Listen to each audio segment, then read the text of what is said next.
No, that's okay. So, cryptic birds of the night. As Steve said, I've worked on a lot of projects and been fortunate to do a lot of fun things throughout my career so far. And I hope to talk about some of those today.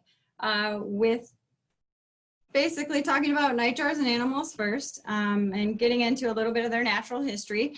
Some of this may be a little bit redundant for some of you, but hopefully you learned something. Also, I'll from there move on to challenges birds are facing today. And then I want to move into some bird monitoring and some of the projects that I work on that I think are really important, including Project Moon, which Stephen mentioned as well. I always think history is fun. And so I like to bring in a little bit of history to each one of my talks. And what I like about the history or the myth of the goatsucker is that it has to do with nightjars. Nightjars actually date back to the time of Aristotle, so about 384 BC. And back at that time, European farmers thought that nightjars, or the goatsuckers, were actually latching on to their goats. And so they were really not liking this, and they weren't liking the birds because they actually thought that they were going to cause disease and blindness or even death in some of their animals. So in many parts of the world back then, they were thought of as these animals that were suspected of witchery. And that kind of brings me to why the Latin word for goatsucker is actually caprimulgus. And so caprimulgus, if you know anything about nightjars, you'd know that they come from the taxonomic order Caprimulgiformis. So you can kind of see where that name comes from there. In terms of nightjar distribution, we have nearly 100 species of these birds throughout the world. They're not in polar regions. They're insectivorous birds, so not too many insects in those polar regions. They have two main subfamilies. We have the Caprimulginae ones. Those are like your whippoorwills. And then there are around 80 species in that family. And then there are Cordialinae nightjars. And those are things like your nighthawks. I want to go through some characteristics that I think make nightjars quite interesting and different from other birds. One of those things is they actually have really short legs. Their legs are so short that if you see them or ever are lucky enough to see them moving around on the ground, they're not the greatest, most mobile walkers. They also have bills with large bills, excuse me, tiny little bills, but large eyes. And their eyes are interesting because they're focused laterally on their heads. And so you know, that helps these birds detect predators. They also have long wings. So those long wings help them in flight. These birds hunt. Many of them, like the Chuckwills widows and eastern whippoorwills that we have in Illinois, they will sally. So that means they will sit from a perch and they will throw themselves off the perch and go for their prey item. And so, you know, when these birds are in flight, they need to be able to make really quick turns like other aerial insectivores to capture their prey. So they have these wings that have that they've adapted to help with those quick turns and aerial movements. Another interesting thing about nightjars is that they have forward-facing whiskers. The nighthawks lack these, but what those forward-facing whiskers help them do is funnel food into their mouths and kind of make sure that they don't get hurt by anything as well. You know, they're really hard little bristle-like whiskers. Another thing that I think is really neat about nightjars is they actually can undergo a form of daily torpor. So, you know, these guys are migratory birds. So they migrate these long distances, and if inclement weather hits and they can't find their prey items, insects, then they could be in trouble. So they need to have some form of backup to kind of shut their bodies down to conserve energy.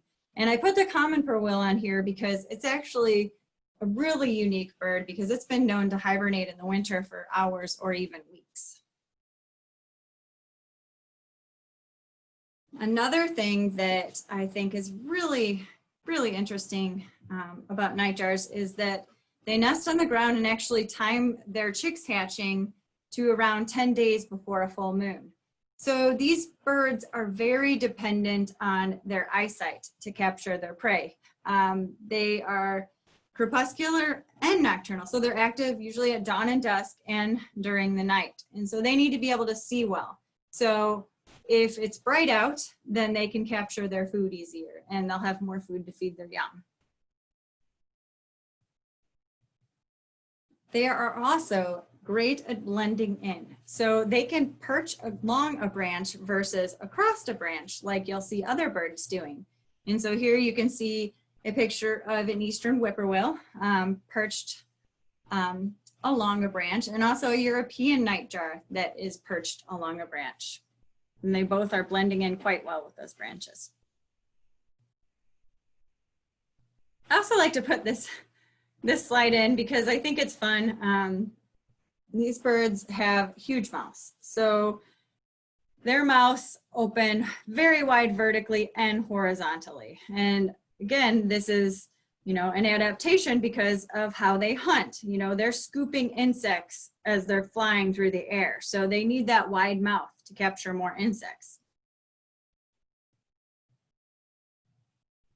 I've been talking about these birds eating insects, and I should also say that insects are not always the only thing these birds eat.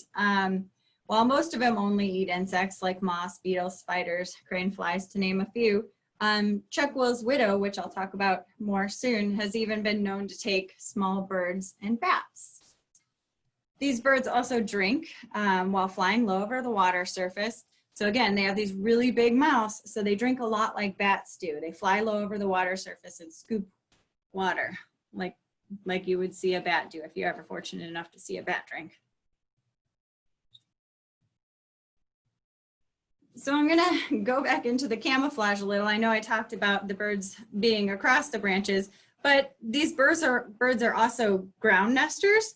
And so in the case of Chuckwill's widows and eastern whippoorwills, they need to be able to blend in really well with the substrate that they're in.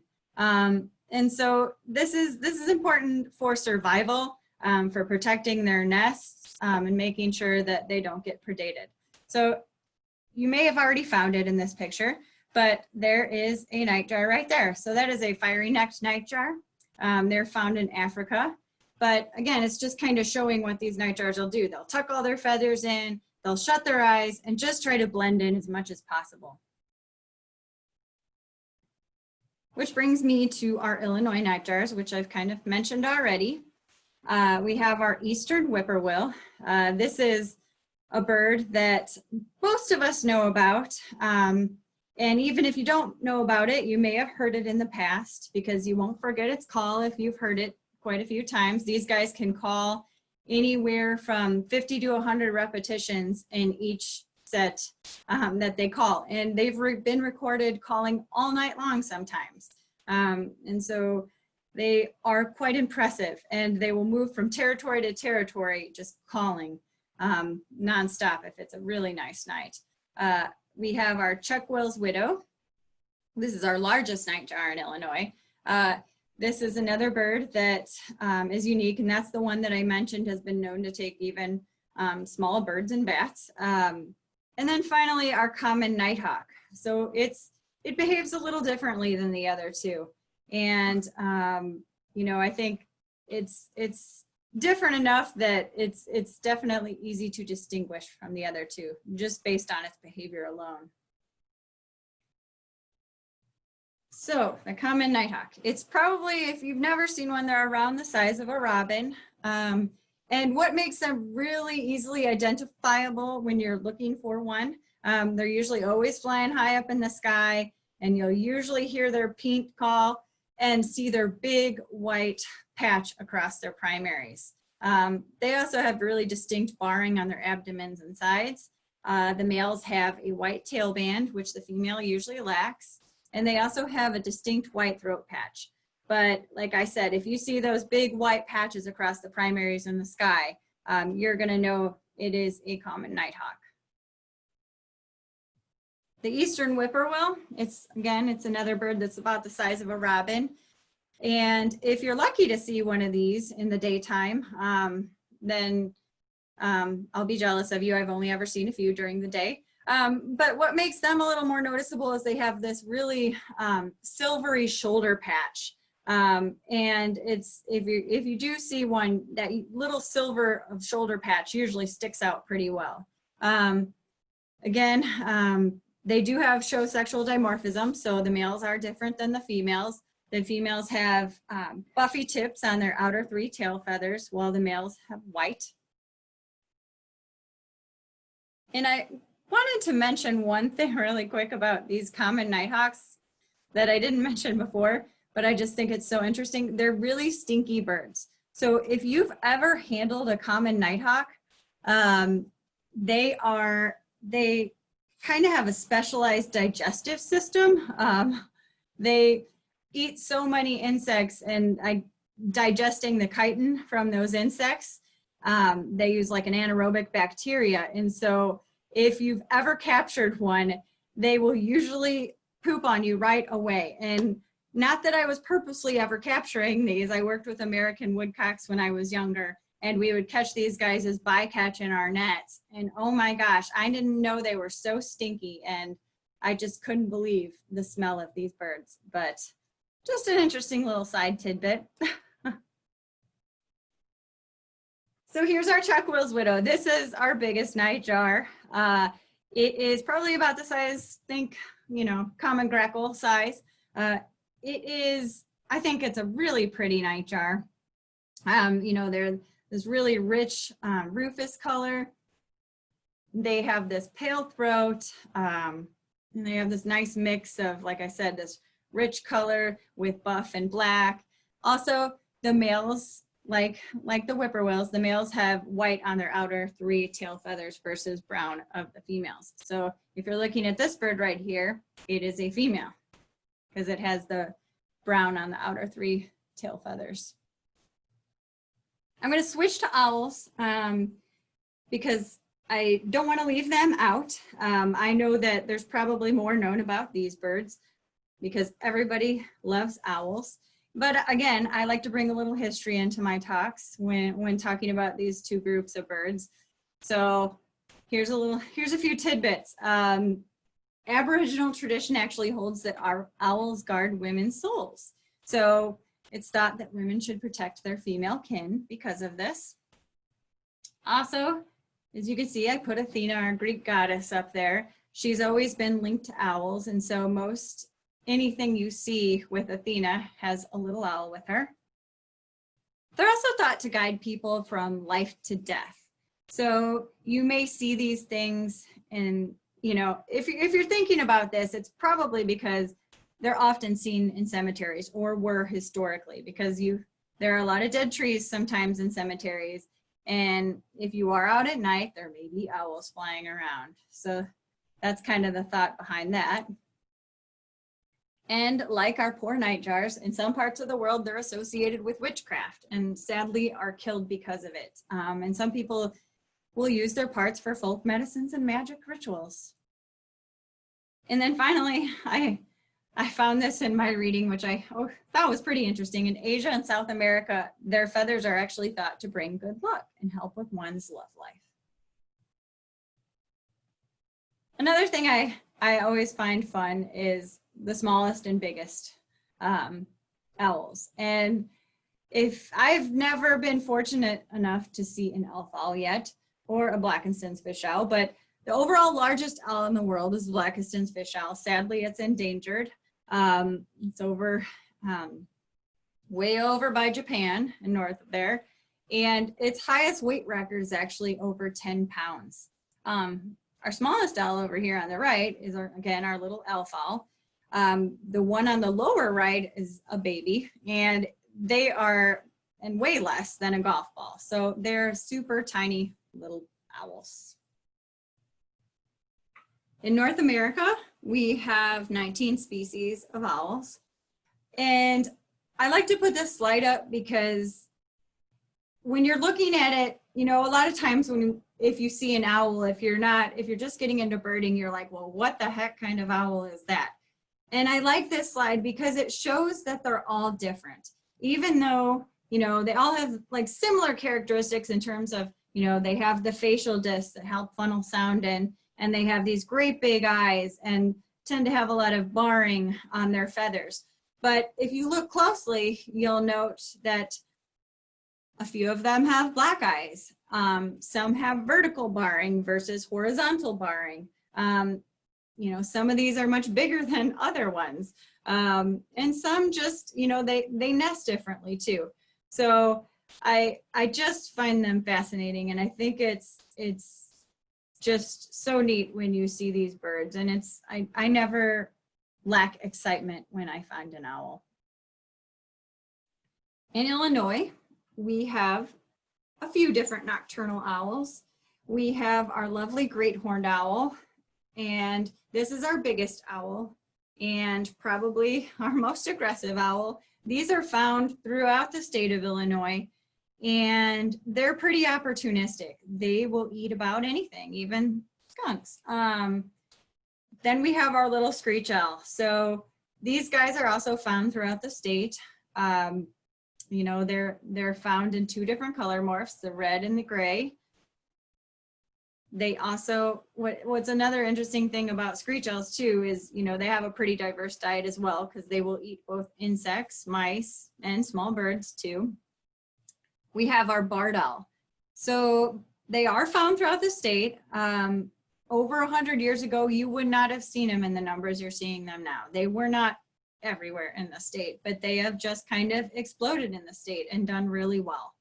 In the bottom there, that little tiny guy, that's our northern saw-whet owl.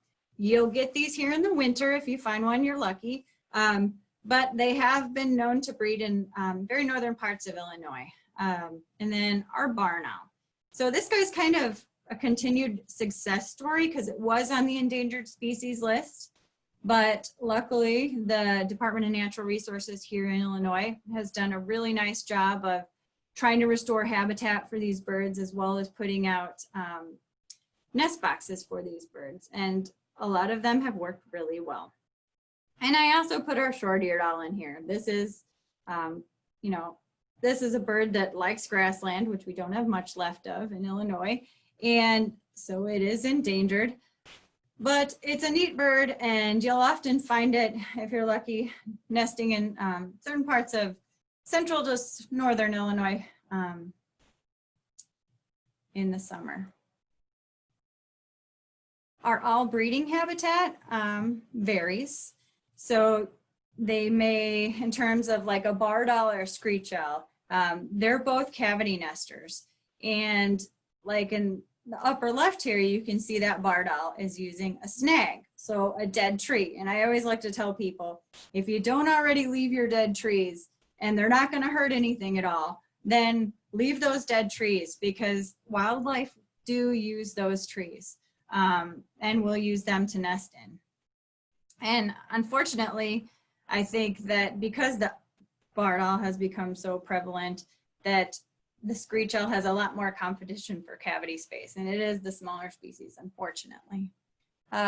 In the middle there, you see a great horned owl, and that's usually how I've always found great horned owls nesting, is I see those ear tufts of theirs sticking up, and I know it's a great horned owl. They'll use the nest of old hawk nests. And then in the upper right, those are a couple of the barn owl boxes that the DNR has used to help bring back the barn owls. And then in the bottom right, I wanted to throw in a picture of a short-eared owl nesting. So they're a ground nester, so they will hide in a grassy, low shrub area and nest. So unfortunately, most organisms do face some challenges these days. And birds face a lot due to habitat loss. Habitat loss is a big thing. And in Illinois, we have lost a lot of habitat. And it doesn't just come in the form of a forest becoming a road or an agricultural field. It can come in the form of simply changing forest composition. Habitat loss is important, and it's important to understand where it's happening and how it's affecting the birds. And I put stopover habitat on there because some of these birds are migratory. You know, close to 2,000 birds are long distance migrants throughout the world. And so that's a lot of birds that really depend on stopover habitat. And even more than that are short distance migrants. And so habitat that is available that they can use during migration is very important. And then I put wintering habitat on there because unfortunately the same things are happening throughout the world. And where these birds are wintering is kind of, in a lot of cases, still somewhat unknown. And I know many researchers are trying to get at more at what's happening on the wintering grounds of some of these species of birds. And then finally, cavity competition. I put that on there because, you know, as I said, a lot of people tend to clear out their dead trees. And so if there's less habitat and less dead stuff to nest in, there's probably less cavities. And so I think if you're a screech owl and you're competing with a barred owl, you're probably going to lose. Food availability, you know, these things go hand in hand. You know, if there's not the habitat there for the birds, there's probably not the habitat there for the, say, the insects. And we have a long-standing use of pesticides, unfortunately, throughout the world. I know the European Union recently in the last, I'm trying to remember how long ago they actually banned some use of certain pesticides. But, you know, there's more and more articles coming out about, you know, pesticides and how detrimental they are, not only to insects, but to birds too. Inclement weather. So if the weather's really bad, it can affect, as I said, the food that's available for birds. And then temperature. I put temperature in here because temperature can affect if an insect, for instance, can reproduce or not. And a slight change in temperature could mean that that insect or invertebrate is not reproducing. Next, I put collisions or being run over. So if an owl locks onto its prey, so they, you know, a lot of these raptors, they'll hunt, you know, roadside strips because, you know, oftentimes there'll be small mammals there. And if they lock onto prey, they kind of have tunnel vision. And so a lot of times I think that's when they get hit by cars, is because of that happening. And then predation, you know, all of these birds can get predated. So that's always something to think about, whether it be by cats, which are huge, huge killers of birds, or other predators. And then the big one, climate change, which I'll touch on a little more soon. And I also wanted to throw in down here, so I was just curious because I know nightjars are not doing the best. And so I was curious about whippoorwills specifically and how they would do in captivity. And apparently they have tried to reproduce them in captivity, and they're extremely hard to maintain in captivity, and it just does not work out. So I mentioned habitat loss. There was a study done in Illinois, and some of you may have heard of it or heard Mike Ward or Jeff Walk speak about it. It's the Illinois Birds Century of Change book. So I helped out on that study, and what I think was really mind-blowing with that study is it looked at changes in our landscape over time and how that affected birds. And we took these old aerial photos from the 1950s and we digitized them to see how the landscape had changed. And this is a rural area of Illinois, Flag Center, back in 1958. And so you can see in this photo, there's a lot of different color variation. The fields are smaller, they're not too big. And then this is Flag Center in 2007. And so the landscape is much more homogeneous. It has changed quite a bit. And so, you know, you have a lot less corridors and grassy strips, and, you know, these pieces of habitat that were very useful prior to this time. Sorry to be depressing, continue to be depressing. I'll try to cheer us up soon. I also wanted to touch on what's going on with insects in other parts of the world too. So people everywhere are doing insect studies now. The big study that came out in Europe and Germany not too long ago, it actually showed that more than 75% of total flying insect biomass has greatly declined. So and that was over 27 years. And so they did this study and 75% of this insect biomass has been lost on 63 protected areas. And so that was a big study that came out that was pretty scary and eye-opening because they were seeing great declines in their bird numbers as well. Denmark also did a study and they looked at basically window hits on car windscreens. And they had 1,375 surveys that they ran over 20 years. And it was over 2 different transects, and they found huge reductions, as you can see, 80% and 97% reductions on those 2 transects. And that's very telling and very scary when you have all these birds that depend on food. In Puerto Rico, a US and Mexico team found that data from the 1970s and even more recently actually showed weight declines in insects and other arthropods collected. And so what was happening is this is where you go back to those temperature changes and these insects are unable to reproduce. And so there are less of them. And they also directly correlated this with smaller numbers of birds in Puerto Rico and smaller numbers of warblers being found. So it's a little bit frightening. In Ohio, they did this study with 81 butterfly species over 21 years of monitoring, and they saw a 33% reduction. And then in California, a similar study was done that was over 45 years of data collected, where they studied transects across California, and they basically found declines at all of their sites in all butterfly groups.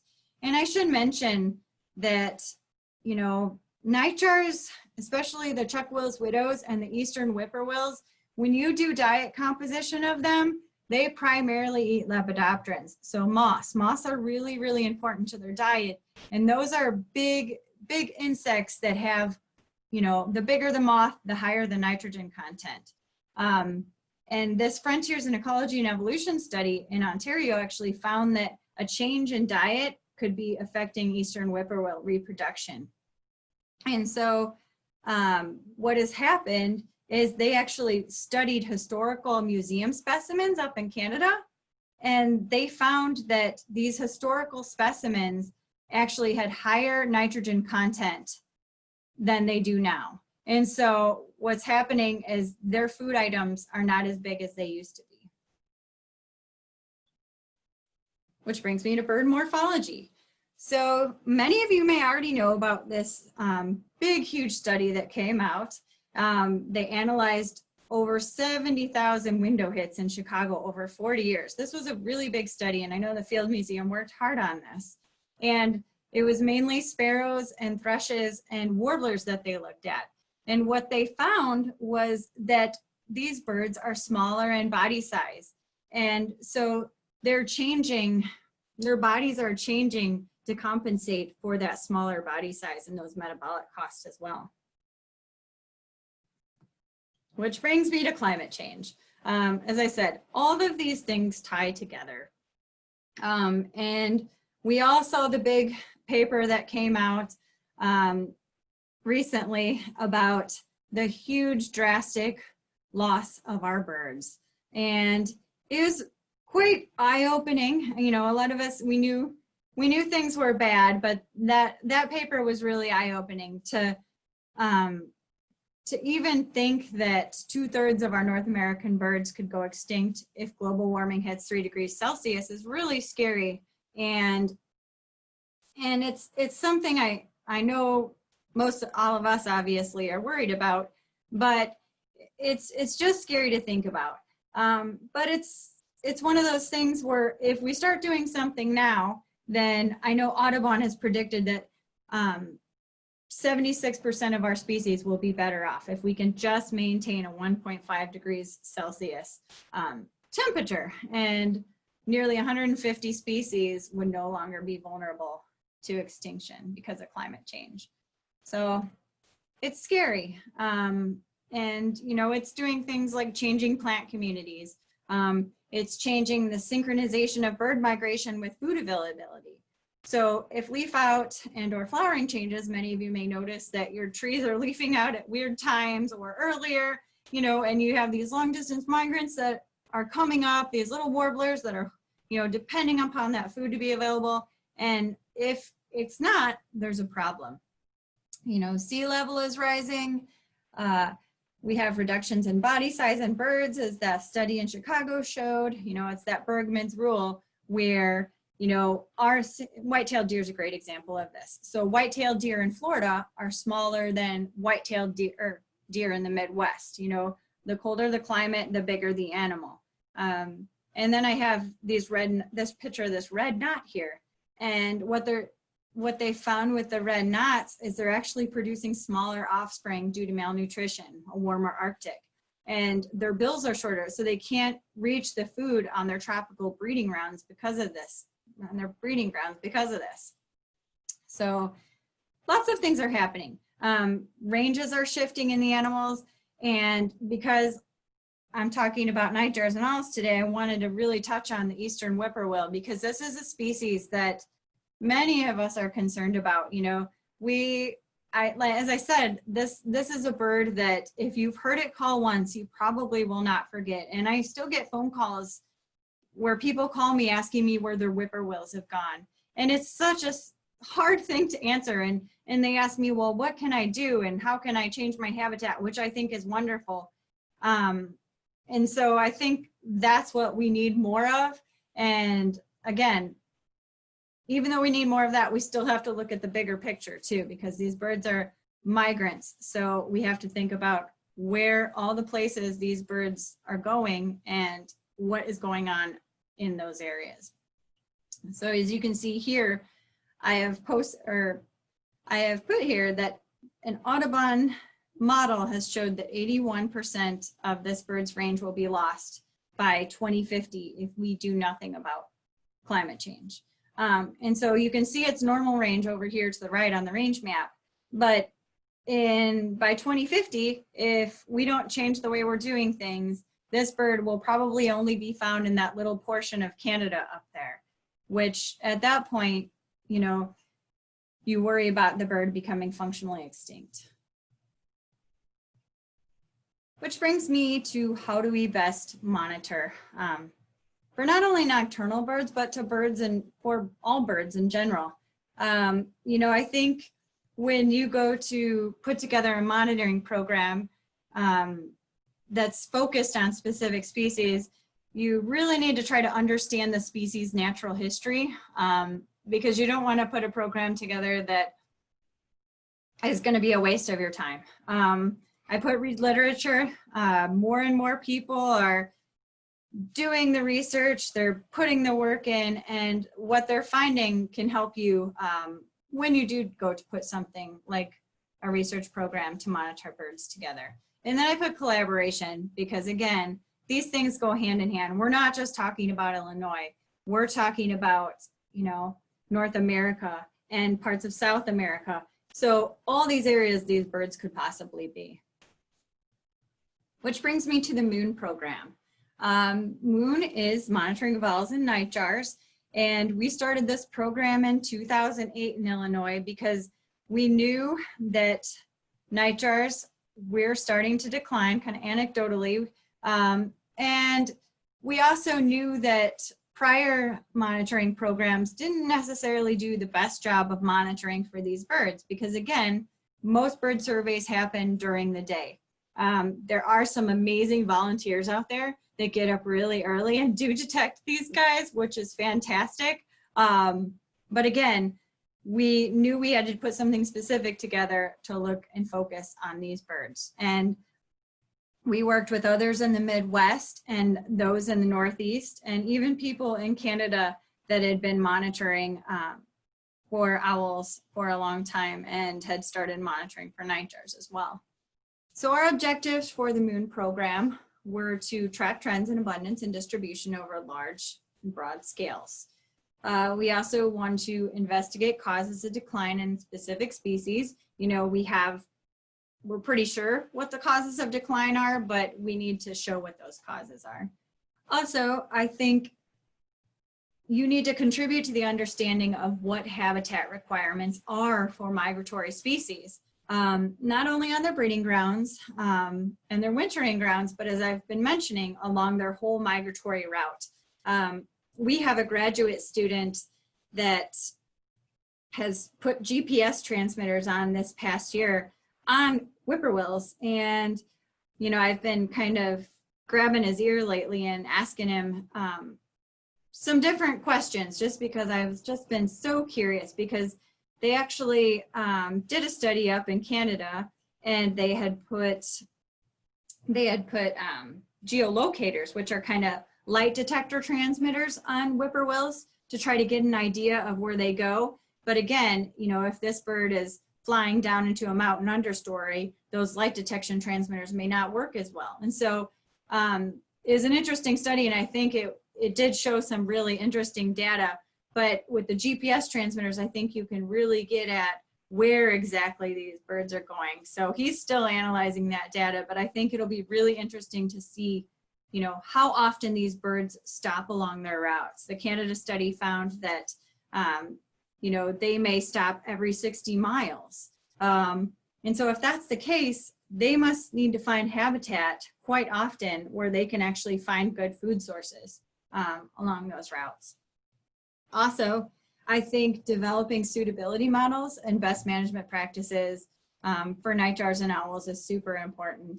And usually when you do things like best management practices, these are practices that are going to most likely benefit many species of animals and plants too, because usually by getting rid of those invasive plants, you're helping those native plants. So what do you do for surveying for these routes? I'm really happy to have volunteers for this project because it's not always easy finding people that will go out at night and survey for birds. Because again, you have to go out at, you know, dawn, or you can go out at dawn and dusk, or you can go out after dusk if you like. But again, these are roadside point counts, and there are 10 stops, most of the routes in Illinois.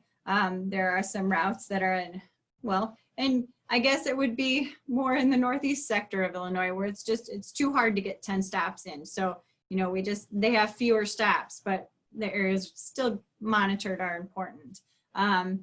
Each stop is greater than or equal to 1 mile apart to avoid double detection. Once you stop, you get out and you listen for 6 minutes, and you record your detections in 1 minute blocks. So you only record the same individual one time in each of those 1 minute blocks. And then you have an optional playback of a screech owl or a barred owl. And these surveys are run twice a year in May and June, pretty much based on the lunar cycle. As I mentioned before, in the case of nightjars, they are more active when the moon is brighter. This is just a quick example of what our data form looks like. It's pretty simple, you know, route name, and you just record the species and what minute you detect the birds in. And then here are our routes. So we actually used the forest landscape layer for Illinois to choose our random routes versus breeding bird survey routes, which they've done in other states. In Illinois, if we only did breeding bird survey routes, most of us would just be in agricultural fields most of the time, and we probably wouldn't get too much out of the study. Here are routes that we have in Illinois already. They're not all run. The blue ones are ones that we've had run, and the red ones are routes that are open. Because I'm talking to you guys tonight here in DuPage, I wanted to put that we have open routes in DuPage.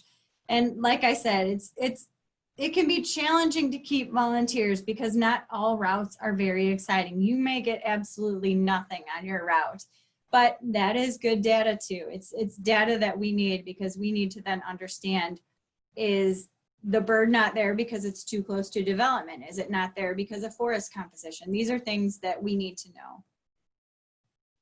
This figure here is actually, I took the first 10 years of our data and I looked at routes that were run 3 or more times each of the first 5-year period and the second 5-year period.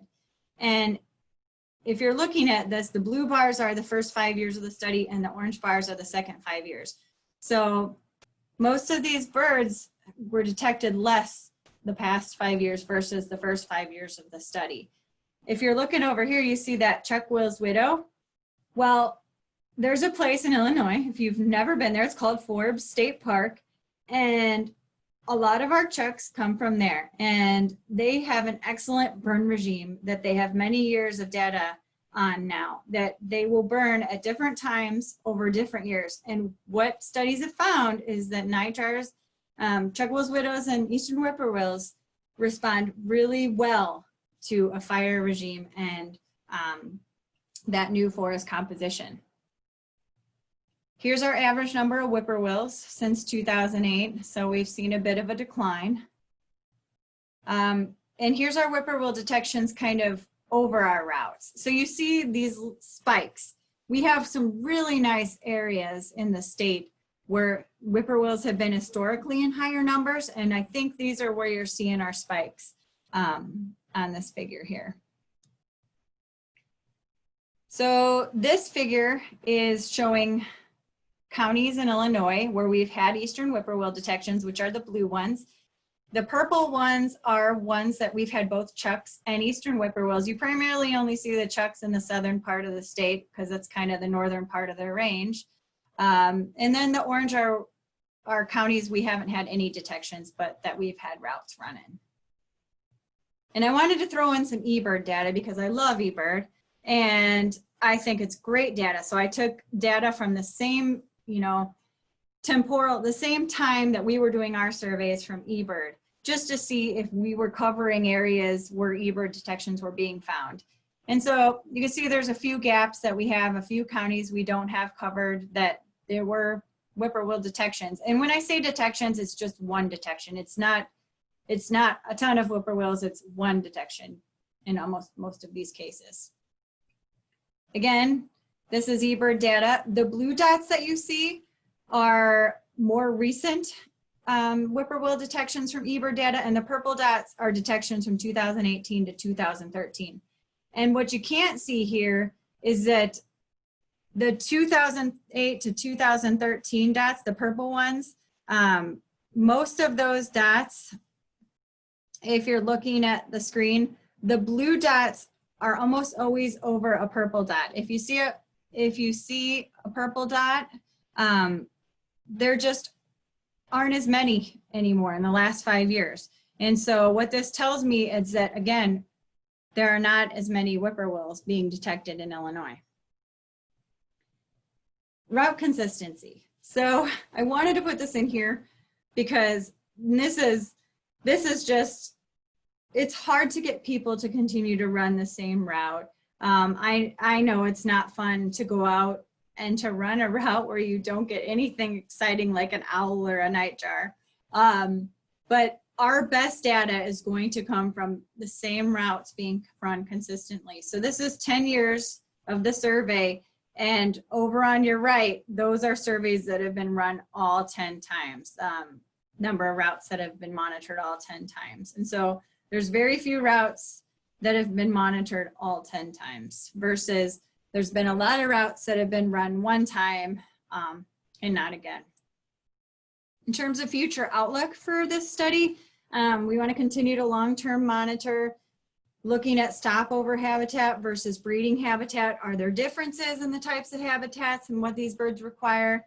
Also, we'd like to use LiDAR or radar to look at habitat analysis of what exact specific types of habitat are these birds using where they're being found. And then we also want to try different management techniques. As I said, we know that they really like a good burden regime, but are there other things that we should be doing too? I mentioned the graduate project. There's probably going to be some more in the future going on. And then working with landowners. As I said, I get phone calls and people care about these birds. They miss hearing them. So I think it's great that they want to manage their habitat for these species. I'm going to kind of switch really quick and talk about a couple other things I do really quick before I finish up, because monitoring, as I said, is really important. And I think that if we don't monitor the way we have done in the past, and we've done a great job of monitoring, because if we don't monitor, we're not going to really know what's going on.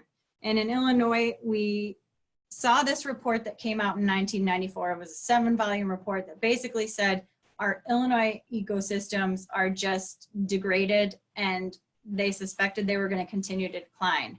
And they needed more data to figure out what was going on. This figure right here is a figure I've shown so many times because I really think it's a very telling figure. So this dates back to 1820, and you can just kind of see the main things that exploded since then are corn and soybean. And then you have our smaller other types of field types that have really just kind of went by the wayside. And you know this is going to change what is going on with birds too.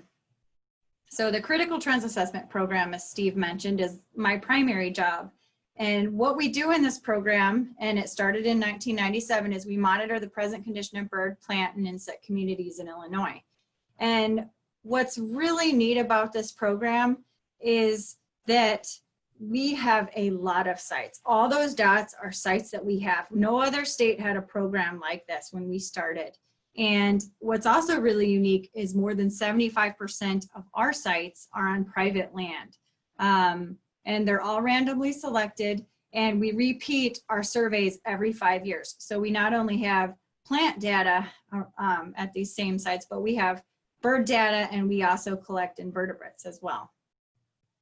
And we do take standardized photographs. So this is the same area of a forest in 1998, 2003, 2008, and 2013. So you can kind of see how that understory has changed. And the last thing I want to mention is we have so much data, and we encourage people to use our data. There's just so much of it, and we will happily let people use it. And this is just kind of an example of a way it can be used. So we have our forests, and historically we've had these really nice white oak hickory forests, composed of white oak hickories.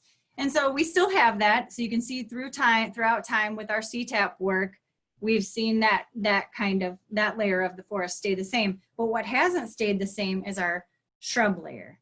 So the white oaks aren't making it. And what's going to happen at some point is that forest composition is going to be totally different, because you have invasive species like garlic mustard, for instance, that's coming in and it's taking over that understory. And so the young native plants are not being allowed to survive, essentially. So there's just an example of CTAP data. Please contact me if anybody's interested in using it or learning more about the program. And then the last thing I want to mention is bird banding. So a couple of you asked me before the talk about bird banding. And one of the things I've been wanting to do for a long time is start a migratory bird banding station. And I finally started one last fall. I got shut down in the spring, but we're back open this fall with a small group. Bird banding is really important. You can look at things like dispersal and migration. You can look at behavior of birds. You can look at their lifespan and fill knowledge gaps. You can look at reproductive success or morphological changes, and also habitat requirements of where these birds are being found. So here's our station last fall when there could be a lot of us there.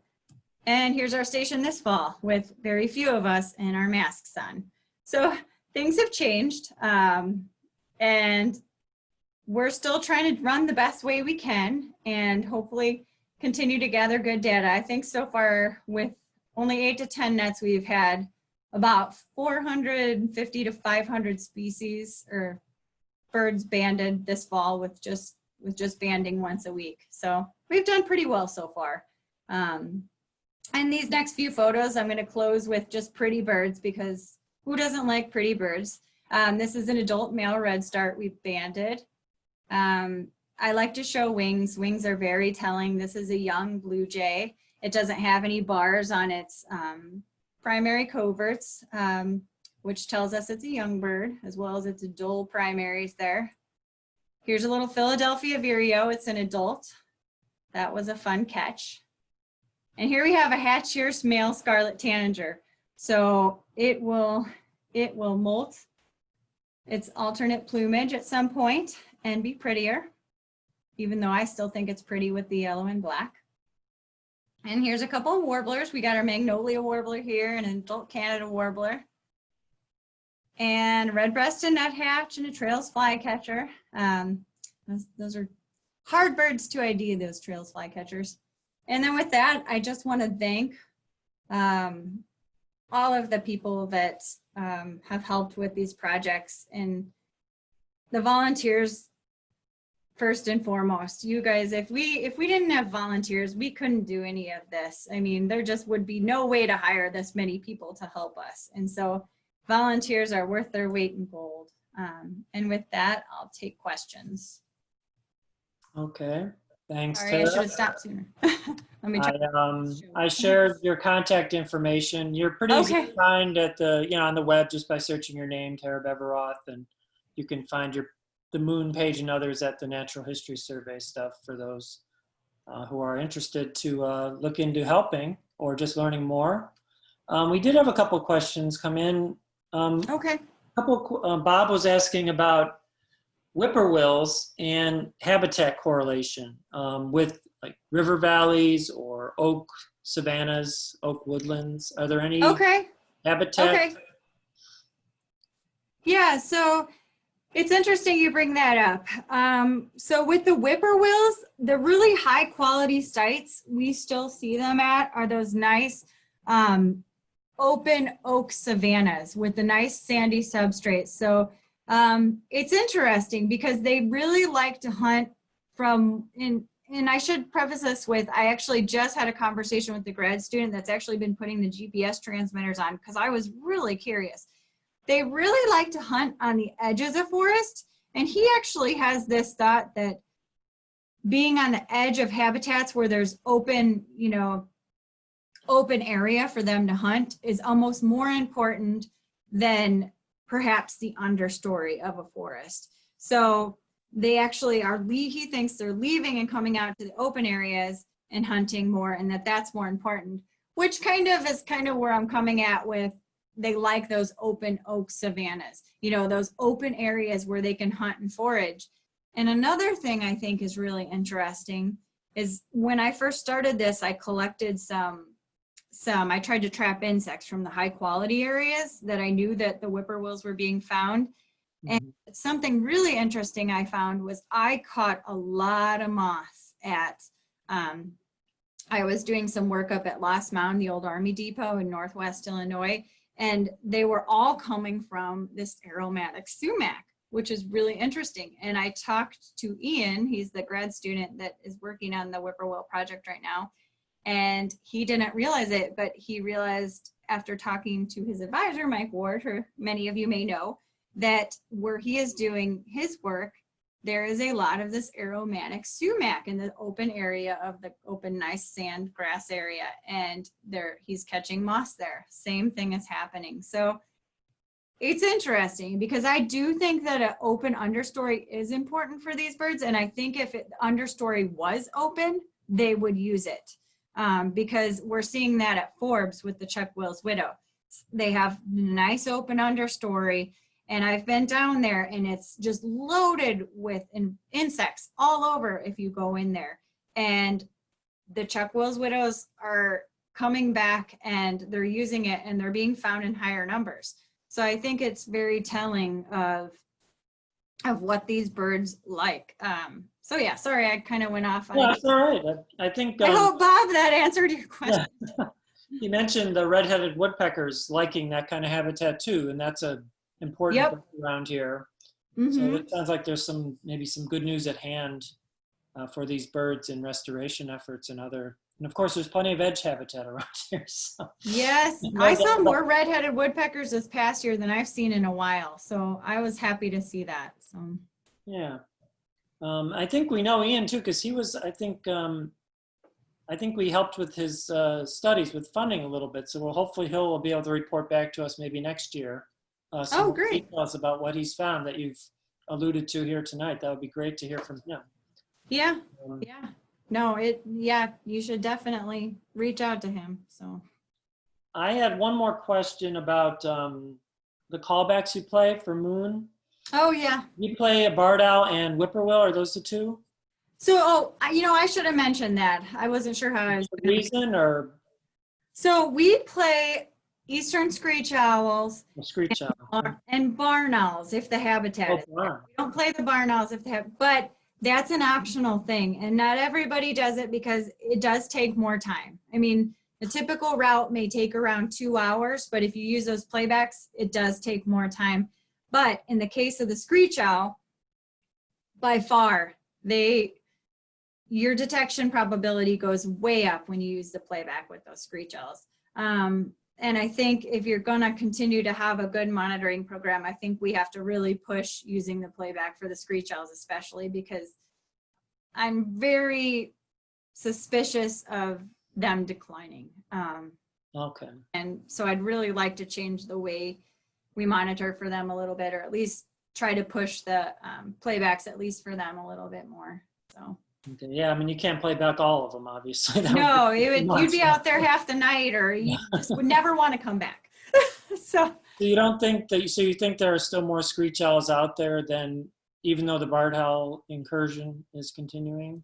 I think there are less screech owls out there. I'm sorry, I didn't know. Okay, that's what I thought. Oh yeah, no, I think there are less out there, and it's interesting because I recently picked up on a thread. I think it was a Bird Notes thread in Champaign, and there were I was surprised because there were a lot of people commenting on not seeing screech owls anymore, asking where the screech owls were, and so I've also wondered about them coming into urban areas to avoid the barred owls too, because we're finding them a little bit more in our urban areas, and I can't help but wonder if it's because that's where they can find cavities away from barred owls. I've been in areas where there are tons of barred owls now, and I get no screech owls. So it's like the spotted owl in the west declining for bigger owls. Yeah, interesting. Yep.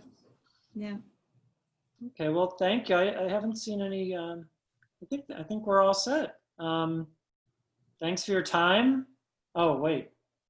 Do great horned owls also prey on the screech owls? Yeah, they can eat them. Yeah. Traditionally. So yeah, but now there's another predator. Okay. Yes. Yeah, they can eat them. So they learned how to avoid the great horns enough, but it might be too much to ask to avoid 2 large owls, I guess. Yeah. So. Yeah, and that's another reason you don't want to overly play calls either, because you don't want to draw on other predators. So. Yeah. Too. So. Okay. Well, thank you so much for taking the chance to speak with us and telling us so many interesting things about every species in our state that we're going to encounter or hope to encounter with these kinds of birds. It also makes a good case for traveling the state and getting to know other parts of the state where these birds might be a little more common. So, but you never know, they might be here too. So yeah, we'll find out, we hope, in the future. So yeah. Thanks again, Tara. Yep, thank you. And have a great evening.